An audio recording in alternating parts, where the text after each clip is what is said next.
Morning friends, সকালের breakfast নিয়ে চলে আসলাম। এই যে নিয়ে যাচ্ছি, এটা মার জন্য। এটা আজকে আটা নুডলস করেছি, পিওর ভেজ একদম। আর একটু ওপরে শসা একটু কুচিয়ে দিয়েছি। আর এই যে কর্তামশাইয়ের, উনিই বললো আজকে। আর উনি তো স্যুপ খাওয়ার জন্য ব্যস্ত, খুব ভালোবাসে। ওনারও ওই নুডলস আর হচ্ছে কর্ন স্যুপ। মাকে দেখো না, মার খাবারটা দিই। আর তুমি এসে বসো। আজকে একটু লেটই হয়ে গেছে, মানে খাওয়া দাওয়ার ইয়ে করতে। তো ভাবলাম যে উনিও বলছিল কদিন ধরে অনেক দিন নুডলস হচ্ছে না, তো আজকে ভাবলাম তাহলে চলো করে দিই নুডলস। তো বসো, বসে খেয়ে বলো কেমন হয়েছে। আর স্যুপটা ঠিক আছে নাকি সব কিছু দেখে নাও। মা নাও।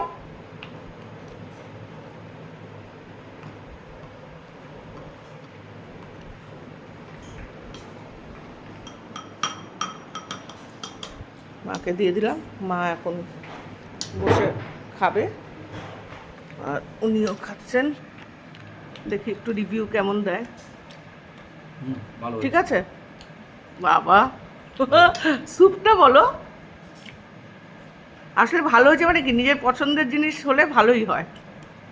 সব কিছু তো উনি খায় না, যেমন লুচি পুরি এগুলো উনি অ্যাভয়েড করে সবসময়, আর সচরাচর দিতেও চাই না। আর স্যুপ উনি খুব পছন্দ করে, যেমন ব্রেড টোস্ট স্যুপ এগুলা মানে ওনার রেগুলারের মধ্যে। ভালো হয়েছে। তারপরে বয়েল ভেজ ভালো হয়েছে না? তো চলো এখন যাই দুপুরে রান্নার তোড়জোড়ের জন্য। পরে আবার তোমাদের সাথে গল্প হবে দুপুরের খাওয়া দাওয়ার মেনু নিয়ে আর একটা অন্য ভিডিওতে। টাটা।